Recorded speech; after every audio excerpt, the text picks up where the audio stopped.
Muy bien. Estamos estudiando el Evangelio de Mateo. Está en el Nuevo Testamento. Y les animo a que puedan abrir sus Biblias en el capítulo 2, versículos del 1 al 12. Este es el Evangelio del Rey.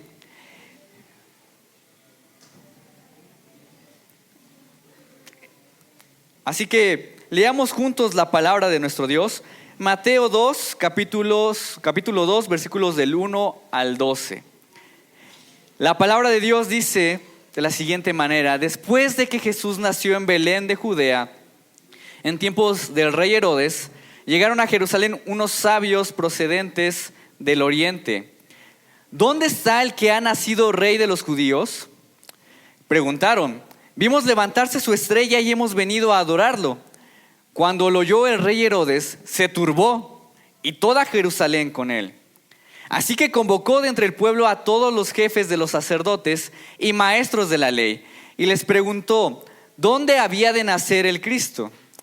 En Belén de Judea, le respondieron, porque esto es lo que ha escrito el profeta.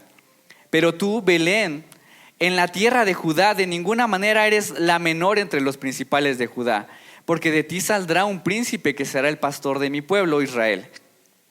Luego Herodes llamó en secreto a los sabios y se enteró por ellos del tiempo exacto en que había aparecido la estrella.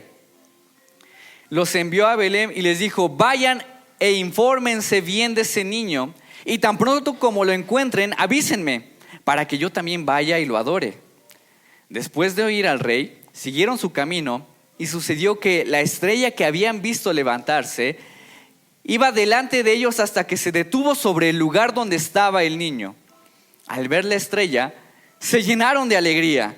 Cuando llegaron a la casa, vieron al niño con María, su madre, y postrándose lo adoraron. Abrieron sus cofres y le presentaron como regalos oro, incienso y mirra. Entonces, advertidos en sueños de que no volverían Herodes, regresaron a su tierra por otro camino. Vamos a orar. Amado Padre Celestial, venimos delante de ti pidiéndote, Señor, de tu Espíritu, para que podamos ser guiados al escuchar las maravillas de tu ley, Señor. Las maravillas de tu evangelio, Padre. Ayúdanos, Padre, a mirarlas con ese anhelo, con ese deseo apreciado, Señor. Guíanos, Padre. Úsame como solo una simple herramienta de tu gracia, y que todos, Padre, podamos ver qué grande eres en este texto, lo impactante que eres tú en nuestras vidas en este texto. No deseamos más, Señor. Asómbranos, Padre, al ver las maravillas de tu palabra. Te lo pedimos en el nombre de Jesús. Amén. ¿Cuánto es el récord de regalos que te han dado, ya sea en un cumpleaños o en Navidad o en alguna otra ocasión especial? ¿Cuál es ese récord? Bueno, en España, cada año los reyes y sus hijas reciben regalos por parte de celebridades, por parte de personas muy importantes en todo el mundo. Y en el 2023, todos ellos, la familia real, recibió la cantidad de 301 regalos. 301 regalos. Yo creo que esos no podrían caber ni en mi departamento, ¿no? Entonces, todos esos regalos eran bastante interesantes. Algunas piezas eran bastante interesantes. Por ejemplo, había 3 abrigos del rey de Jordania que le regalaron a la reina. Había esculturas, libros, monedas históricas, documentos históricos que le regalaban al rey, bolsas, pulseras, pendientes para la reina, para las hijas de la reina, y también regalos como una maqueta del estadio del Santiago Bernabéu, que se lo regaló el Real Madrid al rey, ¿no? Entonces, todos estos regalos, más bien estos se lo regalaron a una de las hijas, se lo regalaron a una de las hijas, y también recibieron un balón firmado por los jugadores del Atlético. ¿De qué creen? De Osasuna. Ese no estuvo tan padre, ¿verdad? Yo creo que hubiera sido mejor del Madrid o de Barcelona, mejor. Con todos los todas las firmas de los jugadores ahí firmados, ¿no? Entonces, básicamente todos estos regalos eran muchos, eran bastantes. No habría, hay una lista, pero me tardaría aquí diciendo cuáles son todos estos regalos. Una cantidad inimaginable. Sin embargo, cuando nosotros vemos en el libro de Mateo el nacimiento de Jesús, hay algo bastante interesante. Cuando vienen y Él nace, lo que vemos es que en el libro de Mateo, este niño, este rey, el rey de los judíos, nadie viene a verlo. No recibe los regalos como con el rey de España, como con sus hijos. ¿Qué pasó aquí? ¿Acaso este no era el rey verdadero que todos habían esperado? ¿Acaso este rey nadie lo conocía y por eso nadie fue a ver al niño rey? A Jesús nadie lo vino a recibir. Casi nadie lo vino a recibir.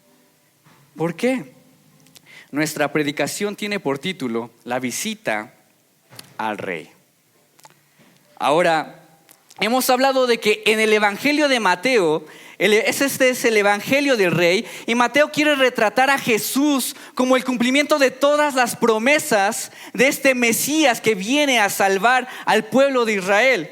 Pero cuando Jesús nace, la respuesta de las personas, la respuesta del pueblo es muy decepcionante. Nadie viene a verlo, hay un silencio. Y por eso la pregunta que vamos a contestar es: ¿cómo responderás ante el Rey eterno? Esta es la pregunta: ¿cómo responderás ante el Rey eterno? Vamos a ver 3 respuestas en este texto ante el nacimiento de Jesús. La primera es una respuesta de oposición. Eso es lo que vamos a ver cuando nace este niño rey. También hay una respuesta de indiferencia y hay una respuesta también de adoración. Veamos el primer punto, una respuesta de oposición. Mateo capítulo 2, versículo 1. Después de que Jesús nació en Belén de Judea, en tiempos del rey Herodes, llegaron a Jerusalén unos sabios procedentes del oriente. ¿Dónde está el que ha nacido rey de los judíos? Preguntaron. Vimos levantarse su estrella y hemos venido a adorarlo.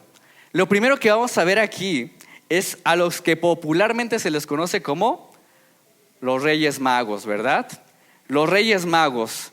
Pero lamento decepcionar a algunos, la Biblia originalmente no los menciona ni como reyes ni como magos, ¿no? Como popularmente se conoce, ¿no? Esto ya fue una tradición que se le metió mucho tiempo después y pues básicamente esto no es así como lo retrata la Biblia.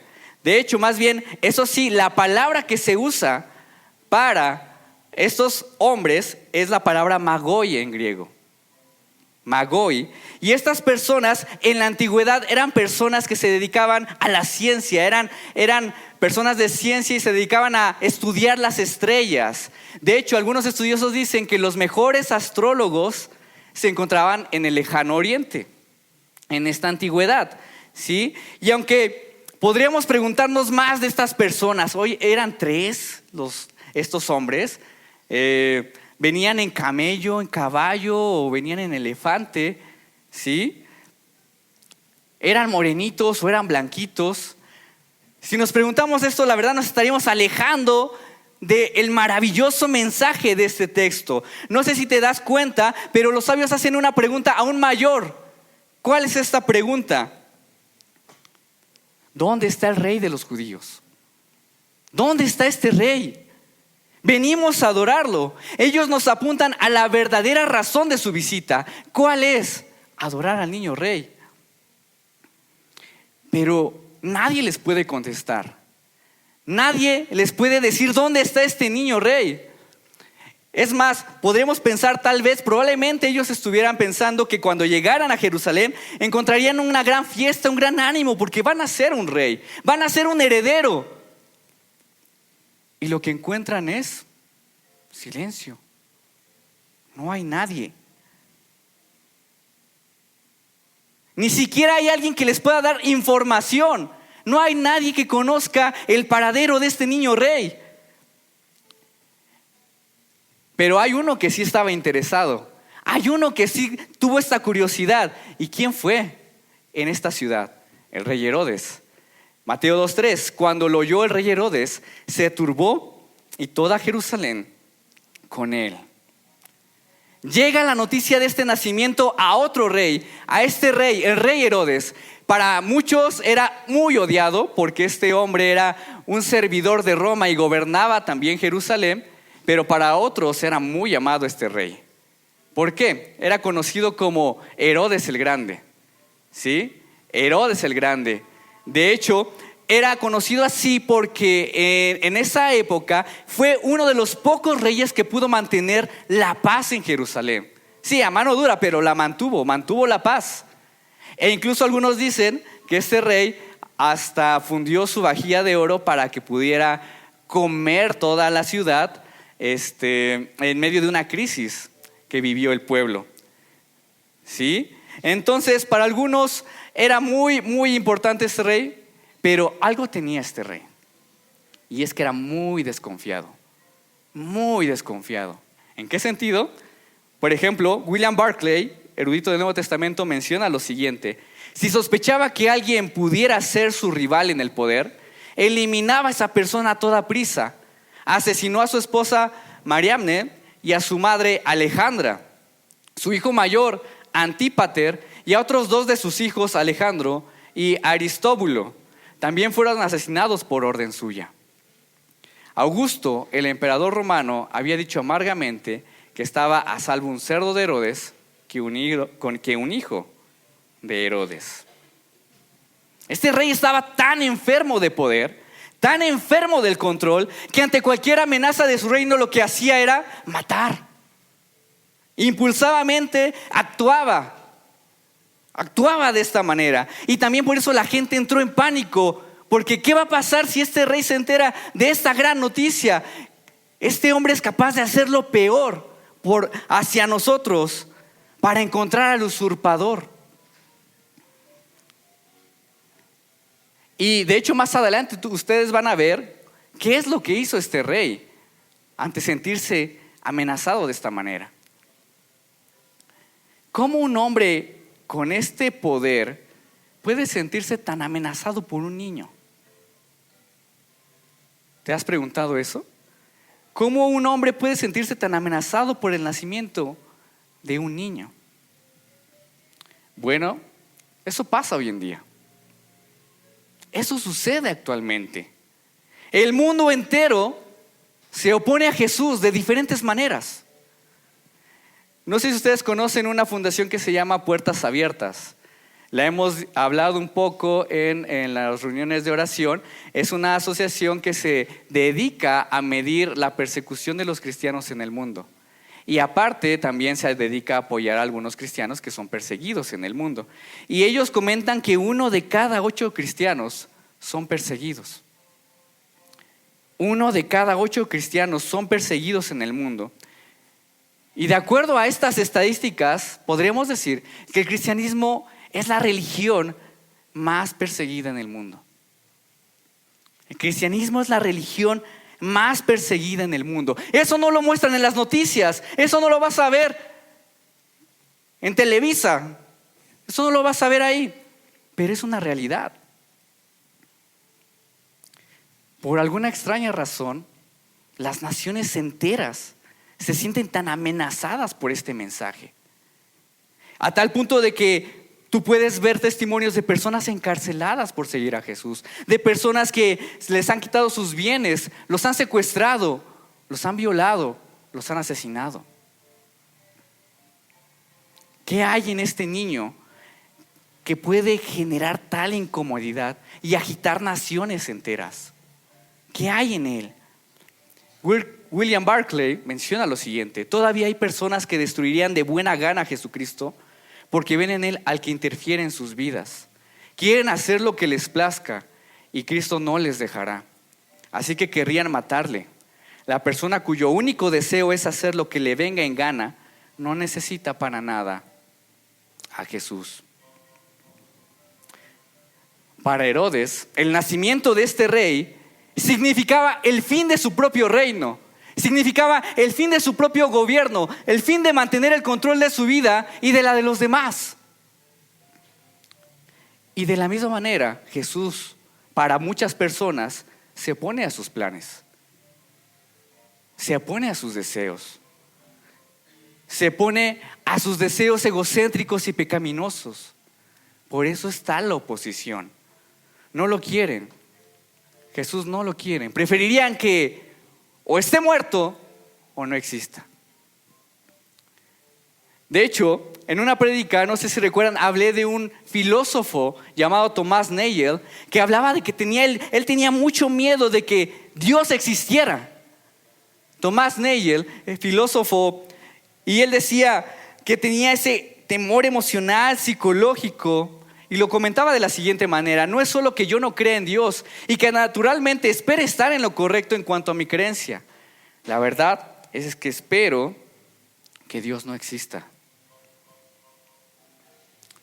Para Thomas Nagel, la caída, el nacimiento, o podremos decir la existencia de Dios, sería la caída de su propio reino. Sería la caída para perder el control de su vida. A tal punto de que está diciendo aquí: ojalá que ni exista, porque en el momento en que exista, mis planes se van, pierdo el control. Pero así también somos tú y yo, de muchas maneras. De muchas maneras nos oponemos al reino de Dios. Queremos ser los dueños de nuestros propios reinos, queremos estar sentados en el trono. Nos gustaría que Dios estuviera lejos de nuestro control. Y tal vez no lo piensas así, pero sí lo vives así. Lo vivimos así. Nos oponemos contra Dios cuando en la práctica le decimos: Dios, no te metas con esto que me gusta, con mi pecado que tanto me gusta. No te metas con esto que tanto me agrada, que tanto deseo. Sí, aquí está mi ofrenda, aquí está mi servicio, pero esto es mío. No te metas con eso.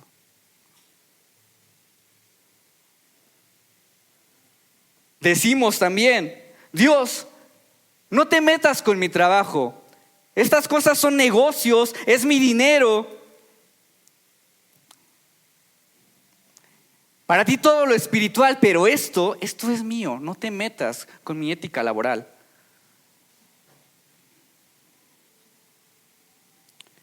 Dios, no te metas con mi carácter. Yo soy así. Queremos ser los controladores de nuestra propia vida. No te metas con mis tesoros como la reputación, que no sepan realmente cómo soy, porque se cae mi reino. Se cae mi reino autodestructivo. No te metas con mi estilo de vida. Si piensas así, no eres diferente, Herodes. Porque tu deseo realmente es gobernar. Nuestro verdadero deseo es que viva el rey egocéntrico que vive en nosotros. Y no que viva Cristo, el verdadero rey del mundo entero. Y tal vez puedas pensar que el reinado de Dios, suena como un poco invasivo, ¿no? Oye, parece que esto es más una invasión de mi vida personal que el evangelio. Pero no, el evangelio no es eso, no es invasión, es libertad. Esto lo dice Juan, otro evangelio, en el capítulo 3, versículo 17. Dios no envió a su Hijo al mundo para condenar al mundo, sino para salvarlo por medio de Él. Aunque la gente piense que Jesús es una invasión a su vida, Dios dice que lo que realmente quiere hacer contigo no es invadirte, es liberarte de tu pecado. Es liberarte de tu propio reino, pero tú no quieres. Él quiere salvarte de tu minúsculo reino autodestructivo, pero tú quieres la condenación. Tu pecado quiere la condenación. Una vez platicaba con un vigilante del departamento de mis cuñados, ¿no? Y de pronto estábamos hablando de algunos temas y salió el tema de Dios. Y él me decía, mira, yo ya sé qué es el cristianismo, he ido a la iglesia, me gusta, pero si yo me hago cristiano dejaría muchas cosas y no quiero. Y yo le dije, oye, ¿no será que no quieres porque pues dependes de eso para vivir? Si tuvieras el control, lo dejarías fácilmente. Pero más bien, como esas cosas te esclavizan, no los quieres dejar. Tú la ves como prohibición, pero lo que Dios quiere es liberarte de eso. Es liberarte de eso. Nuestro pecado ve la presencia del Rey Jesús como una invasión. Es como si fuéramos perros amarrados con una correa y cuando Él quiere acercarse a quitarnos, nosotros respondemos agresivamente. No, mi reino. Yo soy el Rey. Ahora, algunos podrían decir, oye, bueno, entiendo esto, pero yo no me pongo así a Jesús. Yo voy a la iglesia, cumplo con lo debido y todo bien. O incluso puedes ser no creyente si nos visitas aquí y puedes decir, yo no me pongo así a Jesús, pero pues la llevo bien con la religión, sin problema. Pero sin embargo, hay una forma más sutil de rechazar a Dios y esa es la indiferencia, que también tú y yo podemos estar practicando. Indiferencia, así que convocó de entre el pueblo, a todos los jefes de los sacerdotes y maestros de la ley y les preguntó dónde había de nacer el Cristo. El rey Herodes, como no sabe dónde va a nacer este niño rey, ¿qué es lo que hace? Va a los principales maestros de Jerusalén, la casta religiosa, para preguntarles ¿dónde va a nacer el Mesías? Y lo que ellos le responden al rey Herodes, ¿qué es lo que le responden? Le mencionan un texto del Antiguo Testamento, Mateo 2, capítulo 2, versículos del 5 al 6. En Belén de Judea le respondieron, porque esto es lo que ha escrito el profeta, pero tú, Belén, en la tierra de Judá, de ninguna manera eres la menor entre los principales de Judá, porque de ti saldrá un príncipe que será el pastor de mi pueblo Israel. Esto lo encontramos en el libro de Miqueas, en el Antiguo Testamento. Cuando Dios da esta palabra en el libro de Miqueas, está hablándoles acerca de que tal vez ellos como nación, como Belén, son una nación insignificante, pequeña, y sí lo eran, pero Dios les dice, ustedes no lo son, porque ahí van a ser el más grande de los grandes, el Rey de Reyes. No lo son porque de ahí vendrá el Redentor del mundo, como lo he prometido. Ahí van a ser el príncipe de paz. Ahí está el lugar. Y entonces le dicen a Herodes, este es el lugar. ¿Quieres saber? Ese es este lugar. Y bueno, si nosotros hubiéramos estado en ese momento, pues diríamos, bueno, pues vamos, ¿no? Si ya sabemos, tenemos la dirección, la ubicación, ¿no? Vamos, te acompañamos. ¿Qué esperamos? Ni está tan lejos de Jerusalén. Vamos todos. Pero ¿saben qué es lo que hacen estos hombres religiosos? No hacen nada. No hay ni la más mínima muestra de interés ante esta gran noticia. No hacen nada. De hecho, la mayoría de los estudiosos impactan a ver la reacción de estos religiosos. Por ejemplo, un ejemplo es el doctor Craig Kenner. Dice, lo sorprendente es que los escribas supieran dónde nacería el Mesías y aún teniendo conocimiento, no actuaran ni positiva ni negativamente. Debido a que los sucesores de estos líderes de Jerusalén buscaron más tarde la ejecución de Jesús. No hicieron nada. Todo les fue presentado. Les presentaron ahí unas grandes señales como estos sabios extranjeros. ¿De dónde vinieron estos sabios? Hay un rey que nos está preguntando, ¿Dónde va a nacer el Mesías? No hay ni siquiera una pizca de curiosidad ante el nacimiento de este niño. Ni siquiera así como, oye, está muy raro, como que todo está coincidiendo en este momento. ¿Sabes qué? Algo está aquí muy raro. Mínimo manda a una persona, manda al becario ahí de la sinagoga para que mínimo podamos saber qué está pasando ahí. No hay ni un mínimo interés. Se regresan a sus puestos religiosos, a sus asuntos, como si nada. Total indiferencia. John Piper menciona lo siguiente: la inactividad de parte de los principales sacerdotes es asombrosa. ¿Por qué no ir con los Reyes Magos? No les interesaba, no querían adorar al Dios verdadero. Indiferencia. Y pienso que la indiferencia es el término más apropiado para nuestra generación secular, nuestra sociedad secular. Si le preguntas a las personas, oye, ¿qué piensas acerca de Jesús? ¿Qué crees que te puedan responder las personas que no creen? Una vez hicimos este experimento con unos amigos en la iglesia. Estaba yo chavito. De hecho, hicimos y queríamos hacer un video preguntándole eso a las personas en la calle, sobre todo a jóvenes: ¿qué piensas acerca de Jesús? De hecho, ese video se los enseñamos a los universitarios aquí. Y ya saben, las clásicas respuestas que contestan como, pues es un buen maestro, ¿verdad? Pienso que Jesús es un buen maestro, me cae bien, fue un gran revolucionario, fue un buen líder religioso. Todos responden de esta manera. Incluso hubo una chica judía ahí que decía, no, mis papás son judíos, entonces, sin palabras, ¿no? Sin palabras, así decía esta chica. Y su novio también, es indiferente. Pero lo más interesante es que la mayoría de todos ellos que entrevistamos, ninguno pudo sostener lo que pensaba acerca de Jesús.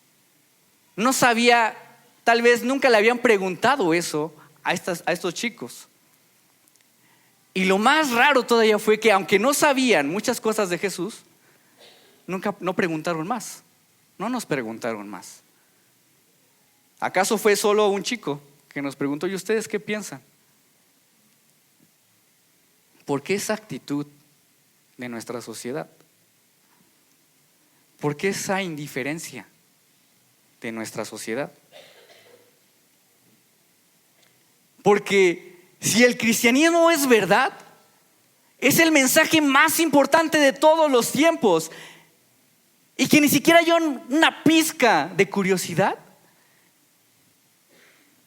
¿Te imaginas? De hecho, C.S. Lewis, quien fue profesor de Oxford y ex ateo, dice lo siguiente: si el cristianismo fuese falso, carecería de toda importancia. Pero si es verdadero, entonces nada tiene más importancia en todo el universo. ¿Cómo es posible que ante un mensaje como este haya tal inactividad? Haya poca respuesta. Porque la realidad es que como seres humanos, nuestros asuntos son más importantes que el niño rey. Nuestros asuntos son más importantes y lo único que podemos hacer es voltearnos ante el niño rey. El evangelio no interesa porque no trata de mí, no trata de mi gloria, trata de la gloria de alguien más. No alaba al ser humano, trata de la gloria de alguien más. Y ante este mensaje como si fuera la luz tan grande que es esta la noticia del evangelio, pues lo único que puede hacer la sociedad secular es no mirarla. Me volteo ante esta gran luz. De este mensaje depende la vida o la muerte. Hay un sentido de urgencia que nosotros no tenemos. Depende la vida y la muerte, y hay indiferencia. hay indiferencia. Pero también, iglesia, la indiferencia, tú también, iglesia, no eres ajeno a eso.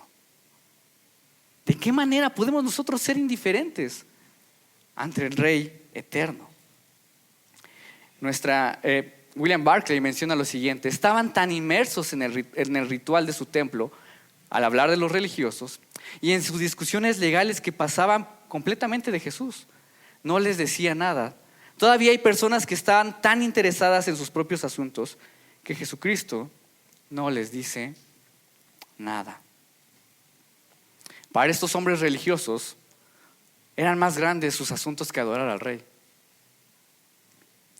Y esto es muy triste porque si lo aplicamos a nuestro hoy en día, es horrible pensar que tú puedes estar participando de este momento aquí en el culto. Tú puedes estar participando y conociendo las verdades escriturales y siendo parte incluso de una comunidad como esta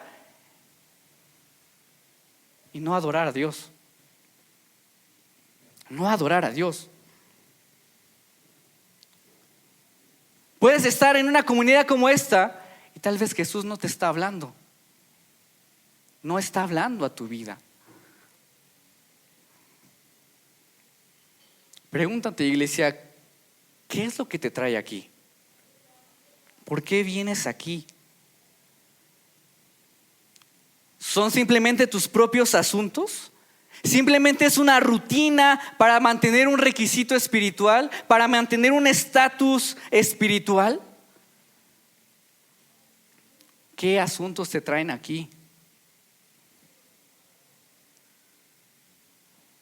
Si esto está pasando en tu vida, lamentablemente estás cayendo en una indiferencia espiritual.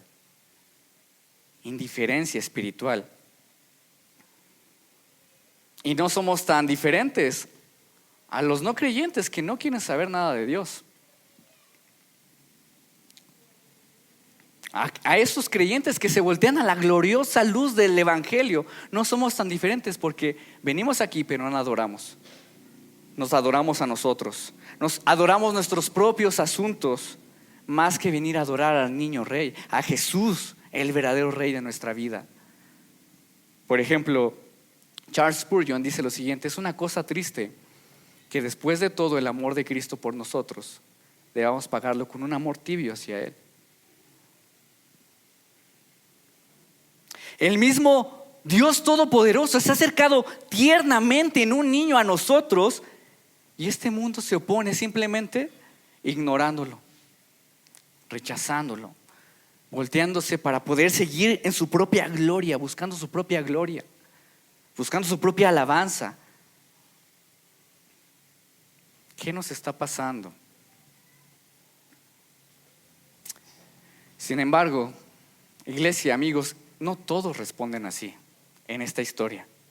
Hay una respuesta diferente, hay una respuesta alterna ante este nacimiento del niño Rey. Punto 3, adoración. Después de oír el Rey, siguieron su camino y sucedió que la estrella que habían visto levantarse iba delante de ellos hasta que se detuvo sobre el lugar donde estaba el niño. Al ver la estrella, se llenaron de alegría. Como ya dijimos, estos hombres, los sabios que venían del lejano oriente, no tienen un trasfondo religioso, un trasfondo teológico, no hay algo que los una a Israel. Estos hombres son extranjeros de un origen pagano. Para los lectores originales, estos hombres ciertamente no son dignos de venir ante Dios, ante el Rey. Pero entonces, ¿quién sí lo sería? ¿Quién sí es digno? ¿Los maestros religiosos metidos en sus propios asuntos? ¿Quién sí es digno de venir ante Dios? ¿Los poderosos como el rey Herodes? Nadie es digno. No hay nadie digno o merecedor que pueda acercarse a este niño Rey. Nadie. Por eso es Dios quien se acerca a nosotros. Es Dios quien mueve incluso cielo, tierra y las estrellas para encontrarse con nosotros. Ellos no buscan a Dios, más bien Dios los está guiando a ellos. Dios los está guiando a Jesús. John Piper menciona lo siguiente: Dios está guiando extranjeros a Cristo para adorarle. Y lo está haciendo mediante el ejercicio de una influencia y poder global, probablemente incluso universal, para que así suceda. Este es el diseño de Dios. Lo hizo así. Todavía lo está haciendo. Su meta es que todas las naciones adoren al Hijo. Adoren a su Hijo. Aunque el mundo, aunque nosotros le damos la espalda a Dios, su plan no cambia. Dios no cambia. Dios siempre ha querido guiar al mundo a Él, a un encuentro con Él. Ese es el evangelio. Dios nos buscó, no nosotros a Él. Dios te busca constantemente, porque nosotros buscamos nuestro propio camino, buscamos nuestro propio reino, buscamos llenar esos vacíos en forma de Dios de muchas maneras. Pero cuando nos encontramos con el gran Rey, cuando nos encontramos con Jesús, es cuando ahí realmente hallamos paz, libertad, alegría. Así como estos sabios del Oriente cuando se encuentran con el niño Rey, cuando se encuentran con Él, porque ahí es donde realmente pertenece nuestro corazón, delante de su presencia.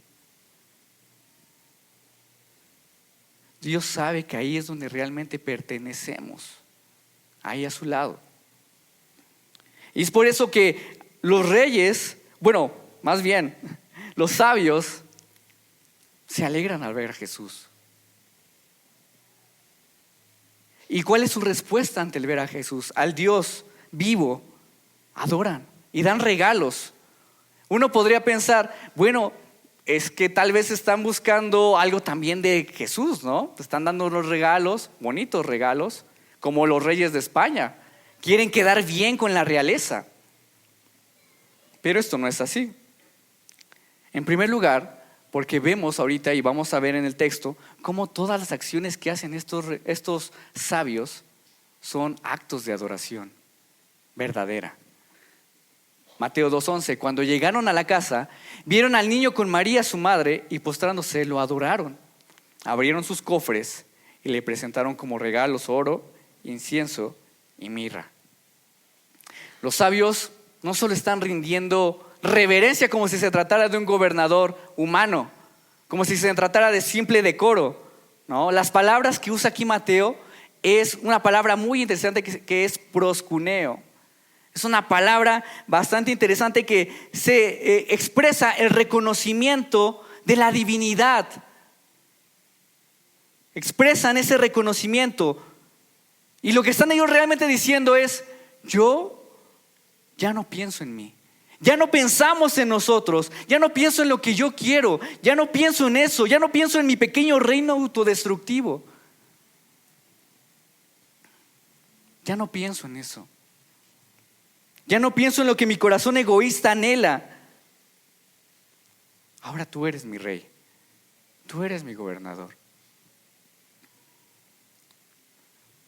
Y le dan este regalo de oro, el metal de los reyes, porque Él es el verdadero rey.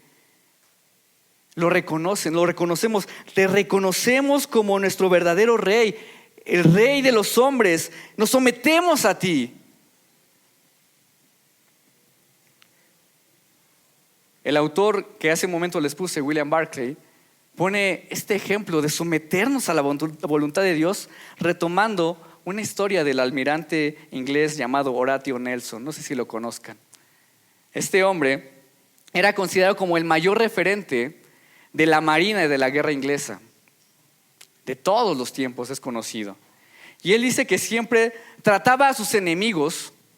Él trataba a sus enemigos con mucha decencia, con gran amabilidad y cortesía. Sin embargo, una vez cuando le trajeron a su buque a otro almirante enemigo, este hombre pues sabía de la reputación de Nelson y decía: bueno, ahorita que lo salude, lo voy a saludar de igual, ¿no? Así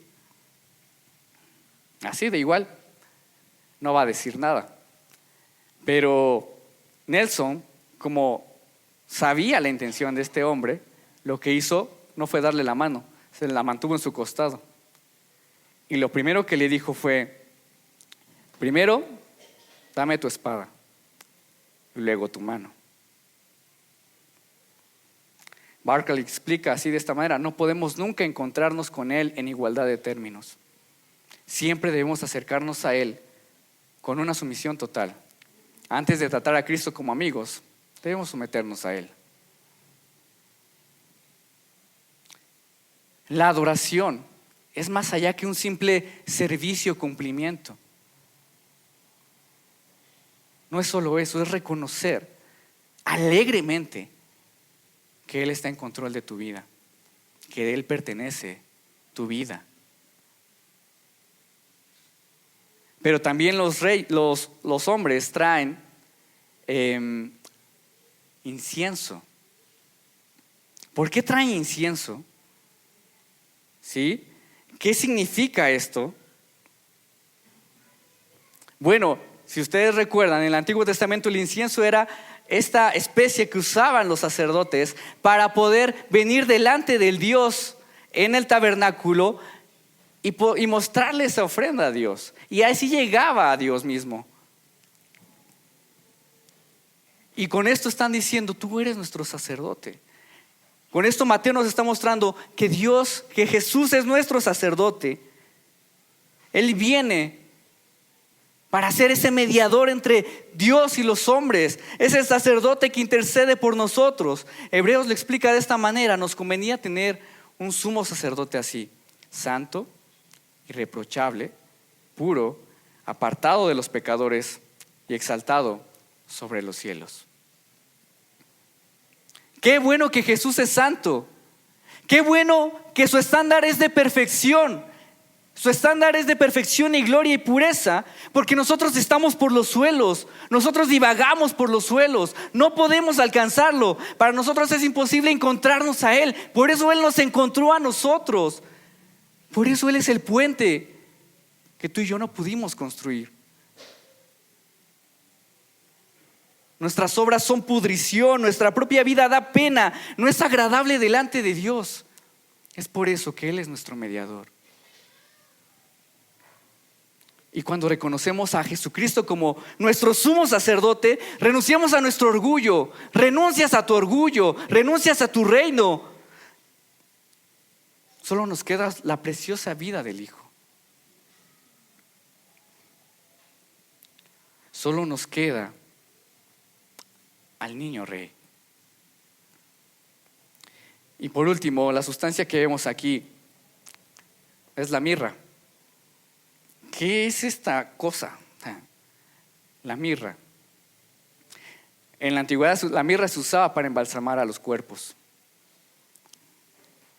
Y parece que este es un regalo de mal gusto, ¿no? Un regalo que va a usar este niño cuando va a morir. Es como si en mi baby shower, o de baby shower de mi esposa también, nos trajeron un ataúd. Yo sí me ofendería, pero no.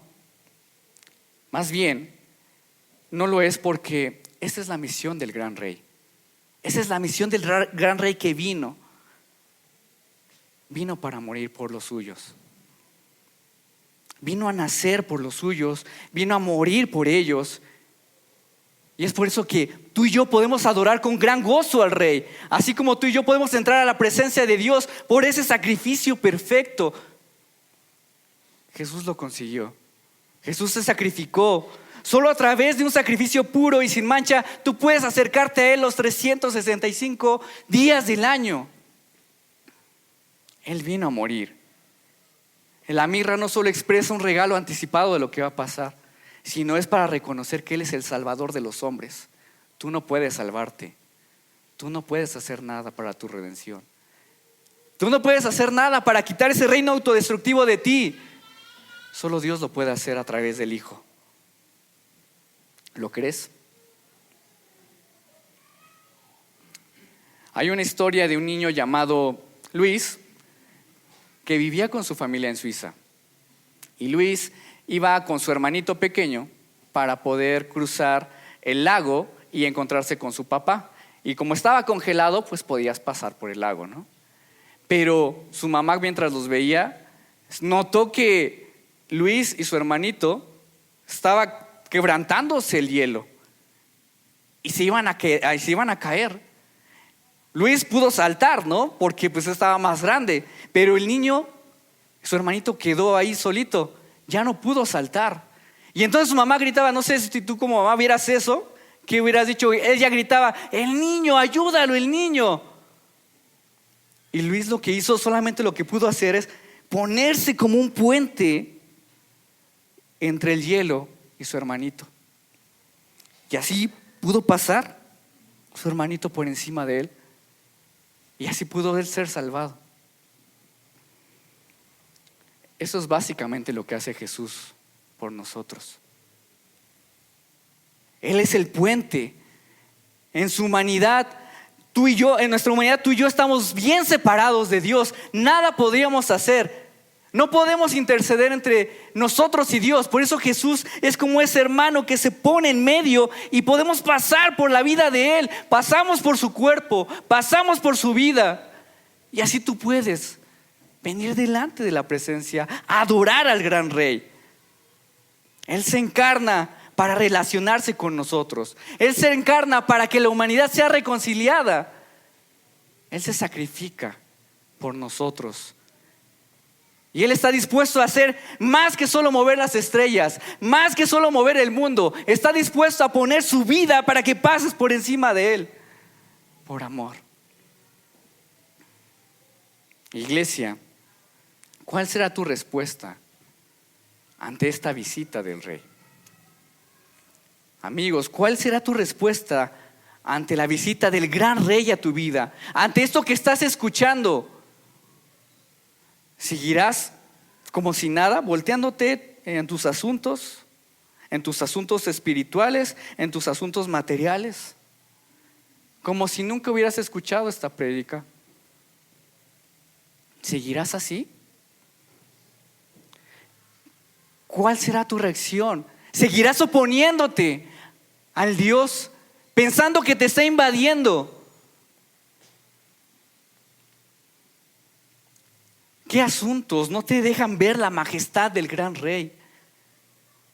¿Qué asuntos no te dejan ver al gran Rey todopoderoso? El Señor te está haciendo un llamado. Solo esto, arrepiéntete.